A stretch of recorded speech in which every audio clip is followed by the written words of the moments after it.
It's a little ironic that day 14 is starting where day 13 left off, but that's what happens when you don't measure twice and cut once. So I'm back at the Lowe's. I'm gonna get those 14 sheets that I needed yesterday, cut to the appropriate size. I did a little napkin math and I still think I can make use of them. So I'm gonna go in and see if that same guy is working. He told me he'd be here pretty early in the morning.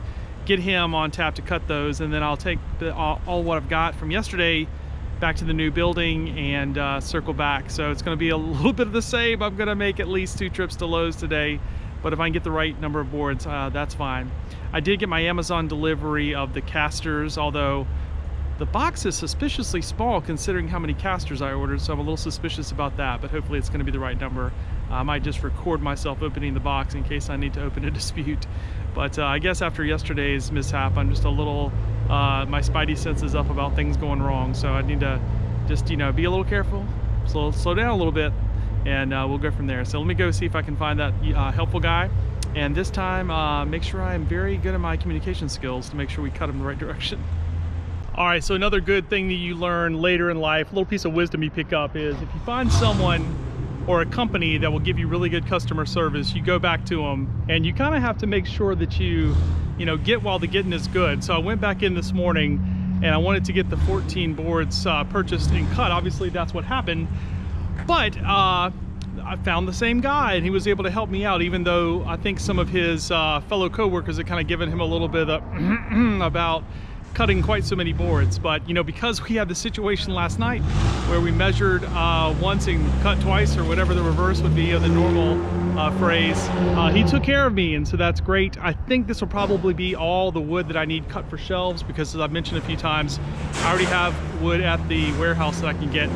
Now my problem is I wanted to get while the getting was good, and so I didn't do what I had planned on doing, which was I was gonna see if I could get him to cut it while I went and unloaded this at the warehouse.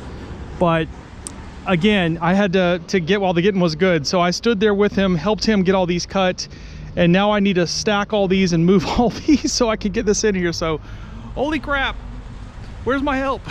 I said I wasn't gonna do this move and hurt my back or throw out, you know, some muscle, but it is what it is. I'm gonna take it slow and see if I can get this van ready to get all this wood over to the new building.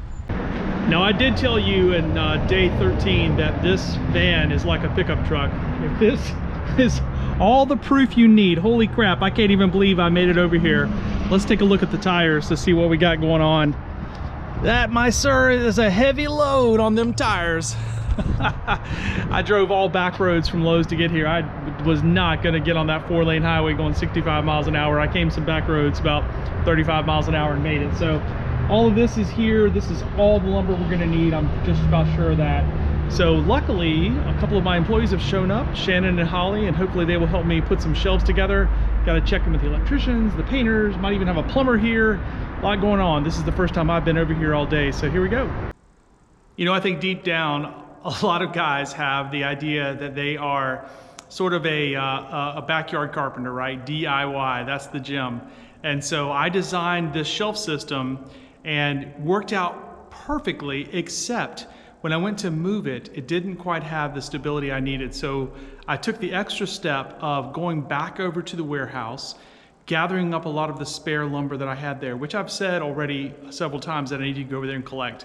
Brought it over here, and let me show you what I did. I created these bracing pieces right in the middle that connect, all screwed in. And when I did that and I moved the shelving system using the casters, it worked like a charm. It worked, so I was like, ah, yes! I pushed on it, nothing was leaning and creaking, it was solid. And so that bracing piece, which of course, you know, anybody who's probably, you know, has much carpentry experience would tell you that's what it needed. But again, DIY, you know, you can't pay for everything. I've paid electricians. I won't even tell you how much money to put in all these lights and run all the power, paying painters to come in and do this. But the shelves, you know, other than buying them at Lowe's and getting the wood cut, I wanted to do these myself. And so I'm pretty happy with the results. We have one shelving system built. And so the way it'll work is our workstations will be here along this wall where you see it's taped off. I already have the 8-foot long workstations being built. And when we have orders to pick, we'll simply go here, we'll be able to pull out our blue inventory boxes that you saw from the other day's video. And then over on this side, we have our aisle, which of course the light matches. And we'll also be able to come here and pull out the blue boxes on this side as well. And so inventory system works. Of course, once I actually get a blue box over here and put it on the shelf and, you know, all that, I'll feel better about it. But I think what should work with these 9-foot long shelves is we should be able to fit 7 here. And then we won't obviously use this top one. I don't have anybody who's a giant who can reach up there, but that'll be the shelf that we use probably to store extra shipping supplies.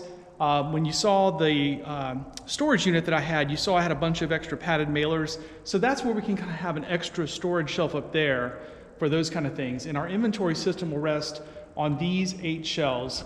And what I also decided to do in this design was to leave a space at the bottom, so there's nothing on the bottom. So, you know, in the plan, we don't plan on storing anything on the floor, and that would allow us, I think, to keep the space clean because it is carpeted. All this is really a super industrial carpet. I want to be able to vacuum and get to everything. So ideally, we will not put anything on the floor. Everything will be up in the air, and then that would, again, allow us to roll things around if we need to reset. So the way this should end up working is I should have 4 of these units stretching right here, eventually another 4 here, and you know, just that alone would probably hold all the inventory we have live now, but then we also have plenty of room for shelves over here as well. So just an expansive room and a space. You know, I think I've told you already, the warehouse I'm moving out of was 2,000 square feet total. This room is 2,500 square feet. And so that's just going to be a wonderful, wonderful difference maker for us. So again, brought over this lumber. Now I have to do some more cutting and stuff, but I also have to go do a whatnot show. So I really have to turn the lights off and get out of here so I can get to my 8 o'clock whatnot show that starts in 40 minutes. I basically have everything ready, but I need to get my setup, my laptop fired up and, you know, get the camera rigged up and all that kind of good stuff. So yeah, and then I will be back over here probably about 6:30 in the morning. Hopefully I can build another shelf system between the time of like 6:30 and 9 o'clock. That's when I'm going to meet my employees back at the old building to gather up all the listed live inventory. I did go ahead and put the store on time away, and that way anybody who bought something today, tomorrow, or Friday, we will not be obligated to ship it until the following Monday. So that gives us a little bit of a buffer, although of course Monday is moving day as well, but that's okay. It kind of depends on what the weather's going to do, but that is the plan. But we have backed up and made new plans all along. So this will be the end of day 14. It has been pretty eventful. I knew this was going to be, you know, one of those days where I was just going to be crushed with how much I need to get done. But now that all the wood is here in the building, not all the wood, there's still wood at the other building, but the wood that I need to get these shelves running so we can get going, I'm pretty excited. And as you know, again, just for me, looking at this shelving system that's ready to go, it's solid, it's not going anywhere. Yeah, mission accomplished. All right, thanks for watching. Don't forget there is a playlist. You can click and watch all 30 days of buying my reseller warehouse, and love to get any comments, feedback from you. Day 14 is a wrap. Jason Spangler, I go by Santeeswapper on eBay. All right, I couldn't help but film a little day 14 epilogue because I am doing my whatnot show from our kitchen table. I think this setup is gonna be fine. I've got a couple of Lowe's boxes holding up my box of items. I got my little trays, my little camera set up, my laptop. So yeah, Whatnot Wednesday. Myself and my friend Brad England do back-to-back shows. He's in Oklahoma, and so I start at 8 o'clock Eastern. And then about 9:30, I raid Brad's show. He's over there in the Central Time Zone, so for him that's 8:30, and works out pretty well. Usually, sometimes I'll run as many as 50 to 60 items. Tonight, I think I have like 48 items to run. And usually we have about, you know, between 30 to 50 people in the show. And it's become a little bit of a thing in the scouting collecting community, so that's fun. And anyways, all right, epilogue over. I gotta start the show in about 10 minutes.